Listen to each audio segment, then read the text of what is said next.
This might be the craziest theory for a video game that I ever came up with. The ultimate solution to how Cross might be connected to the rest of the series. This script was really hard to make, and I think it's obvious why. Because most people haven't played the main game, for obvious reasons.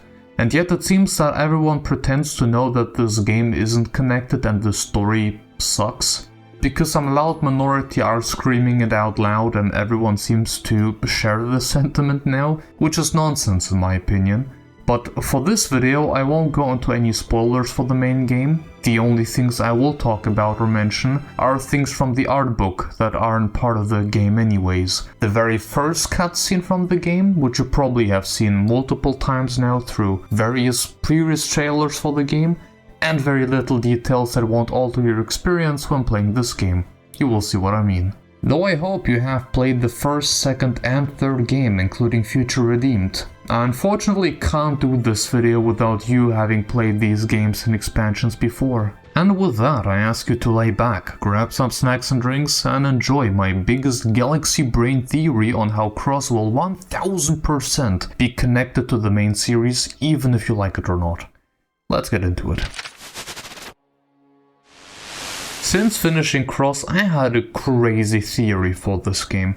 I haven't heard anyone talk about it here, and you usually just see a lot of concept art and illustrations from things that were cut from the original story of Cross, and also now reappearing in the definitive edition, which are kind of related to my theory. And if you watched my video with JB, we discussed how 2 and 3 actually reuse a lot of the cut concepts that Xenoblade Cross wanted to implement first. Throughout your playthrough, you will probably notice some parallels to the future games and how things work. And we came to the conclusion that maybe Cross isn't actually the game where all these concepts were reused from, but actually works as some sort of a foreshadowing for this game. And especially with the latest trailer, I am 100% convinced. Why? Because we now have officially received the first change already. I could be misremembering, but I am pretty sure that the main character, who is referred to as the lone hero, the one who was cut, had a special skill. This was his skill. We only see and hear about him once, and that is during the first cutscene, mentioning that without him and his skill, they would have never survived in the first place. And after that, we never hear about him ever again. But look at the design. Have you noticed the first change? It now has Ouroboros spheres. And not just one, but 5. You know who else had 5? No one.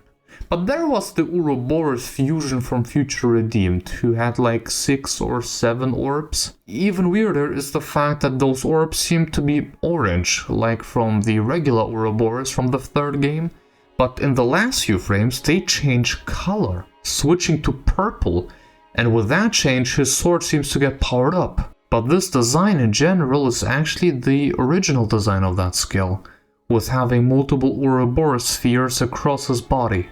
Talking about skills from the art book, after revisiting the concept art I realized that this skill was originally the skill of the Black Knight, the character who was also scrapped from the game, only appearing at the end with a big cliffhanger. But now I got this feeling that they maybe completely scrapped that concept, considering also how different the character looks, the one who approaches Lao on the beach. Originally looking like a combined alpha version of Malos and a Mobius in the files of the game. Now it looks like a girl is piloting the skill, and I think I know who that is. We talked about her on the video from JB's Fear Freaks part of the collab, which includes spoilers though. But back to the Ouroboros orbs. We also see these enemies having 3 orbs on them, those being the Ghost faction, a race we only see at the start of the game again, and the very reason the Earth blew up. And just like with the skull before, they also seem to have those cores or orbs in the concept art. But this is where things become very interesting. The ghosts, which once again only appear at the start, have a mothership just like the Ganglions, the other side of the battle. And the ghost ship specifically looks like, you guessed it, Origin. We talked about it here before, but we have to backtrack a bit more specifically on Origin itself. We also have to consider what Takahashi had planned with Xenoblade 3 in particular. So, we have to include his latest interview we have gotten from the Xenoblade Chronicles 3 art book. Origin is like a server, or in typical Xeno fashion, an Ark, with all life and everything being safe in there. Origin made, in a nutshell, a big backup of both universes. For the one half of Origin, being from Xenoblade 2, they used a lot of core crystals, aka Omega Feathers, or something similar to create a backup of their universe. And what about Xenoblade 1? Well, they only had one option really. Alvis's Aegis core crystal left behind for Shulk, being at the very heart of Origin and from the looks of it, powering up the entire construction. Which is also the reason why Zed calls Alvis, aka Alpha, his god, considering that without him, Zed and the Mobius wouldn't exist as well. But it is quite fascinating, one Aegis core crystal being able to save all the data of an entire universe. But if you think about it, it kinda makes sense. Ever heard about the experiments with 5D optical data storage, which they also called a Superman memory crystal? Where scientists are able to save data by shooting a laser onto a fused quartz crystal for a femtosecond, being able to save multiple hundreds of terabytes of data onto a single small disk. Considering that this here is science fiction, it's not crazy to think that an Aegis core crystal has even more space available. Who knows? Maybe even for multiple universes. Here's the thing. There is one thing that makes Alvis's crystal very special. It more or less came into direct contact with the conduit during the experiment, being sent into a completely new universe. But who isn't to say that during this transition event, Alvis's core crystal collected data from the multiverse, from various different places across multiple realities. The conduit is, after all, a portal to the multiverse. But now imagine this. Recreating a world from memory in a place that you all know, as a memory space. I never talked about the memory space in a video. I included it in the size comparison as the very last thing, something that can stretch across multiple universes. But where can we see it?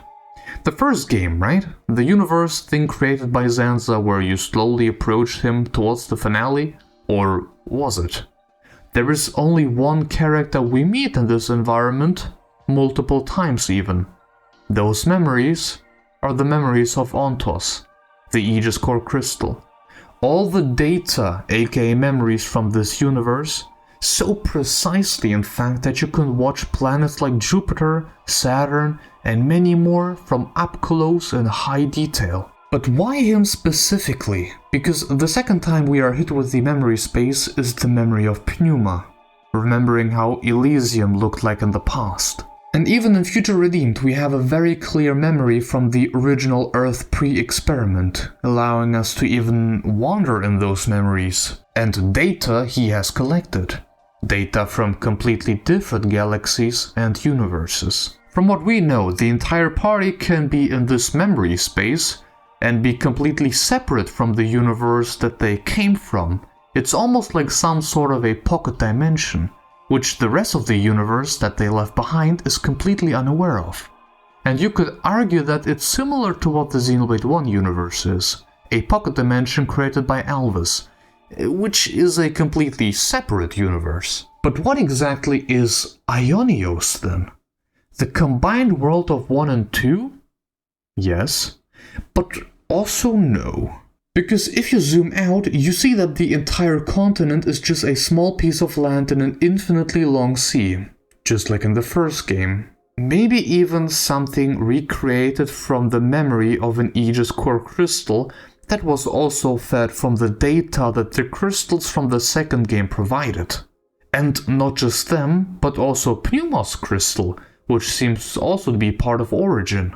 Aionios being something that Mobius recreated from their memories. The last thing they saw. After all, Aionios pretty much vanishes after beating Zed and Origin finally restarting the universe. To give you some food for thought, Aionios was a combination of multiple worlds, a world of multiple universes. But what about Mira? The planet you see here that you probably have seen before. In the art book of Mira, with a lot of concept arts and explanations for that concept, it is stated that Mira could be a world consisting of multiple worlds. Could because technically it is never mentioned in the game. Doesn't that seem familiar? If you play through this game, you'll probably notice things that make you realize that this is indeed the case. And I want you to pay attention to details on the overworld, because I won't go into any details here. Xenoblade Cross feels like a Final Fantasy. And what I mean by that is that it has a lot of elements that feels like something not belonging to the games with the Xenoblade name in the title. Seeing a lot of enemies and other races being really only exclusive to Cross. Only exception being humans and Noppons. Let me get straight to the point now. What if Mira is actually just a place in the memory space, created by Ontos inside of Origin, from data and information he has gathered from other universes. Mira as we know it in-game is technically a few continents stuck together in an endless amount of sea, from what it looks like. Once again, this planet is just concept art really, even though if we zoom in there are floating islands. And also some world tree looking space elevator. I don't know man, will we visit this area? That would be nuts. Imagine if we visit one of those two other space elevators that we only have read about on the Siren Kit model packaging. But wait a moment. Talking about that thing, it talks about the Aegis's core crystals. And I quote, "At this research facility, the Low Orbit Space Station, a governing artificial intelligence collective known as the Trinity Processor was raised to maintain the gate, aka the conduit. The processor using biocomputer elements was raised in a virtual reality to gain a personality, and the system would be used to govern the gate. The Trinity processor would go on to expand systems to govern the gate without the interference of humans. It was during this process that many of the artifices were created, out of necessity to protect the orbital ring. Rebel groups not aligned with a unified government were all demanding that the gate be handed over, after all." There are also theories that Mira is actually just a version of Aionios happening in the distant future, and some people make some very convincing arguments. Let me show you some images from the first area compared to Uriah. I don't know man. Thanks Gio Russo BR, very cool. But related to the previous text, who isn't to say that maybe Mira was a simulation for a certain character who just so happened to now finally appear in this game, with Ouroboros powers that are seemingly related to the Aegises in some form or another. We have also seen the memory of both Ontos with the original Earth and Pneuma with Elysium. But what about Logos? As a matter of fact, Logos was never really someone we saw evolve or going to some crazy final form or anything in that direction. Doing anything really special, I mean. Something we also know is that Blade, you being one of the Blades protecting NLA, is an acronym for Builders of the Legacy After the Destruction of Earth, in the English version. This was only mentioned in the E3 2014 trailer. I don't think it even made it into the final game. Really enough, it is called Beyond the Logos Artificial Destiny Emancipator in the Japanese version. Granted, it wasn't supposed to have any connection to the Logos we know from today, probably, but maybe this has changed. Maybe the Black Knight was in some form an alpha version of Malos, being in a simulation to train his personality. One hell of a stretch? Maybe. Considering that this one doesn't look like Malos in the definitive edition. But maybe he doesn't have to. And this leading up to a Xenoblade 4 with Malos as the big focus, or maybe they're pulling a fast one on us and 4 is actually just Cross 2. So that Xenoblade 4 can actually start a completely new saga and make Cross and follow-up still part of the Cloud saga, expanding the universe even more. Regarding those flying islands and where they are located, the digital-looking sphere around it looks like a massive Ouroboros sphere in itself, being probably located at that spot higher up on the map. Maybe reachable thanks to a Manon ship you will see in the game later. Manon, by the way, just being one of the many races you will meet in the game. Also, considering that they are part of the trailer, have a look at them. You see that thing on their chests? Looks familiar, doesn't it?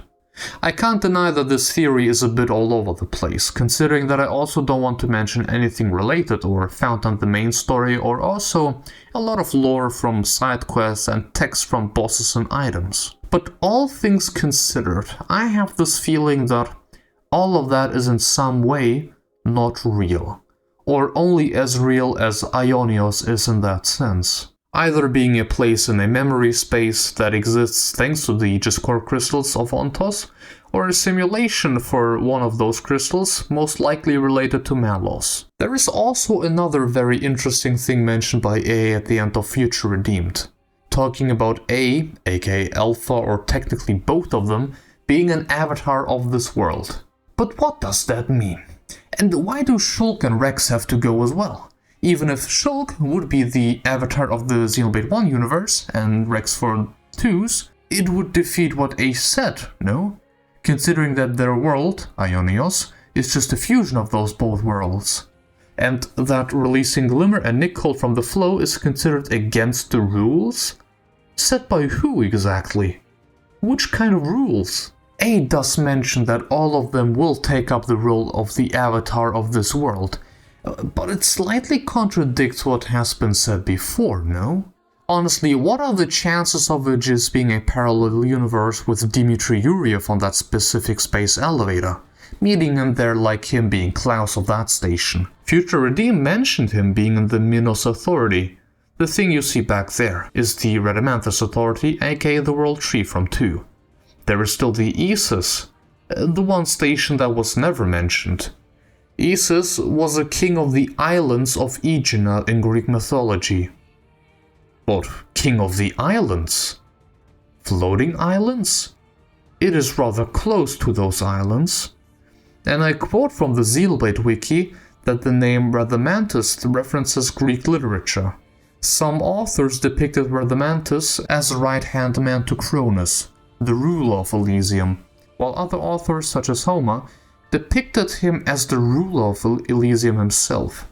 Or hey, maybe the event of the activation of the conduit has created more than just 2 universes, but by accident, not connected to the universe from technically only 2, since one was in a pocket dimension and crashed into the universe of 2, if you think about it. I feel like you can expand more and more, and it would be even longer with cross-lore being part of it, but people saying that there is absolutely no way they could be connected, don't worry, there are endless possibilities. I think I never went over why all of them have Ouroboros spheres, but maybe there exists a concept, as the one from the 3rd game, and Ghost just so happened to be some sort of a Mobius. And him switching colors is like him being a combination of Ouroboros and Mobius. I'm starting to make things up now. Since the Trinity process is in the middle of Origin, maybe the simulation was to train Alpha to gain a personality again after losing it with the creation of A. Maybe that's what the Trinity processor just does. But don't ask me who Alpha would be in this scenario. Oh shoot. Wait, I actually do know. Uh-oh. I'm not gonna say who it is, but let me just say that this character is mentioned in Cross. I will leave it at that. I think this theory is a great one. I am a firm believer, okay? I do believe that Takahashi will connect Cross to the main series. I am 1000% sure. And I do think that it's going to go in either of those directions that I talked about in this video. Also, Noppons, man. They shouldn't be here, yet they are. I don't know what to tell you. Okay, ready. No need to go lux and levels of video length. I want you to share your theories of how the series will or will not connect in the comments below. We are barely 2 months away, and I'm hyped beyond words. Thank you all very much for watching, and I hope you have a real good one. Goodbye, folks. See you guys later.